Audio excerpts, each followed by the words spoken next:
loot. A massive torrent of loot with the Turbulent Timeways event. Probably by the time you're seeing this, like, if anyone's catching this on VOD or anything, it'll be Cataclysm Week. On April 4th, it'll be Mists of Pandaria Week. And it'll keep on going, then WoD, then Legion, then TBC, then Wrath of the Lich King. And every one of these weeks, they will be the exact same. The only difference is that, number one, it's back-to-back time walking. The other thing is you'll be getting a heroic piece of gear from the weekly, like the time walking quest box, and there will be a time walking quest every week. They've missed a trick on boosting the item levels of Firelands and Ulduar. Yeah. And Black Temple. Now, boosting the item levels of Black Temple, who knows how the scaling would be, but they definitely missed the trick with that. Blizzard, if you do have a way of doing that, I think it would be kind of neat to really, celebrate the Turbulent Time Walking event, Time Waste event. But anyway, I think this is quite clearly Blizzard saying, fuck, we need players. Where have they gone? Patch 10.1 looks, we think it's really good. But oh dear. Oh dear, they haven't all came back for this expansion, have they? So I think that they are just pulling out all the stops, like new patch comes out. Patch has zone of content. The Zaralek vaults. Seemingly quite a few people are interested in those vaults. I noticed Kalani's video exploded on that. On like the keys or something. So I think the first time I'm actually getting to play this patch is this weekend, which makes me really sad because it's been chaos and work. But from like you doing Heritage Armor quests and like everything, it's actually like newsworthily good this patch. And then we're getting this. So that's, all that stuff. Then this patch also, like, it has a little bit of the alt catch up, like the accelerated renown stuff. You're able to get item level like 395 to 400 sort of anyway in the Forbidden Reach. Yeah. So they want people doing that. They want people building their amulet. Then also getting all of this time walking stuff. The other side, Blizzard didn't fun police something. You see, the fun police thing is only spoken about whenever the fun policing happens. Yes. So from what we understand, and this could change by the time we get back to Legion time walking, but they haven't nerfed the XP from dungeons and time walking. I think that's because it's not egregious, right?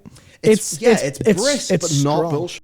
Yeah, exactly. It's just, oh, hey, this is a better source of XP than anything else you'll do this week, unless you're like a gigafast like solo leveler. Mm-hmm. It's just it's a fun way to do it. I think they're aware of that, but it's not like stupid, ridiculous. Oh, get your ult to 70 in like 2 hours.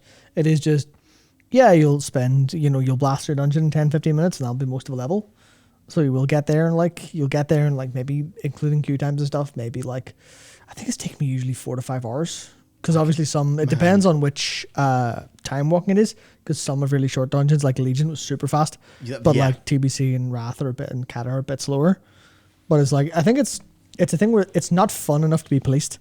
It's a tiny bit of fun, so the police don't need to show up. I enjoyed doing it with you, especially because like I was still getting all that time warped gear as I was leveling up, and then my character dinged max level, and then doing the 5 quests. Like I got time warp gear, I could go to the badge vendor to get some other bits of gear, and then I also got, in that case, the normal mode piece of gear. This time will be heroic. So this will really help a lot of people get characters ready for 10.1. And I think that's basically it. Blizzard they're just going hard. Maybe they've realized, like with Mists of Pandaria, they need to have an expansion with above average retention, which this one actually does seem to have, albeit from a lower principle. But the process of slowly clawing it back. Then, of course, if they can have this very strong track record, then we get a November BlizzCon, 11.0 announced. You can like see the momentum actually building. 11.0 just needs to be a concept that people don't think is, to borrow the modern term, mid. Because apparently that word's appeared in the last like 6 months. Oh, I can't stop saying mid. It's great. The speed at which, especially as a heavy Twitter user, the speed at which your lexicon changes is fantastic. The amount of times I have to catch myself go, hang on, I am actually using Zoomer terminology. People will think I'm weird and no one will understand what I'm saying. But mid's like, it encapsulates so much of, I think, what people feel when they play things now, or when they do anything, it's like, that's mid. And what does mid mean? It means, it's all right.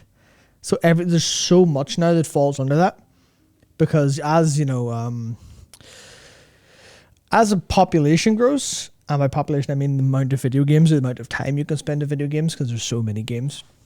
Even in the MMO world, there's so much just stuff you can do now. It's like, obviously you get more great games, you get more exceptions, because obviously, if 10% are great, 10% of 10 is 1, 10% of 20 is 2, so but there's just so much in the middle, and I think that's why mid is so strong, because people are like, why am I spending my time doing stuff that's mid? I only want stuff that's exceptional. I only want stuff that breaks out of the pack, breaks ahead of the pack. The thing is, and that's where if that was truly the case, why is everyone playing live services these days? Because they're low effort to start. But I was going to say something that wasn't correct at all. Don't be me. Yeah, I'm trying not to be.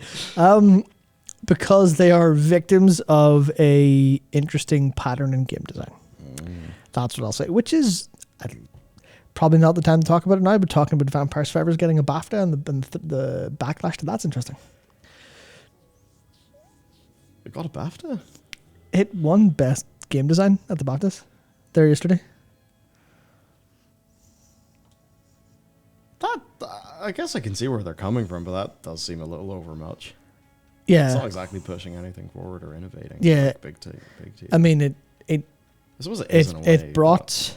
It's similar to like so many Flash games that I like remember playing a long time ago. Yeah, so it wasn't innovative in and of itself, but the entire package ended up innovating and changing the industry in a way. But everyone's looking at going, oh, this is just a feedback loop. This is just a progression feedback loop. This is not good game design. This is not this. It is in a way, but it's like it's not anything new or interesting. Well, I can't wait for Ubisoft's Ghost Recon Survivors. Given how Yves Guillemot and friends make their decisions.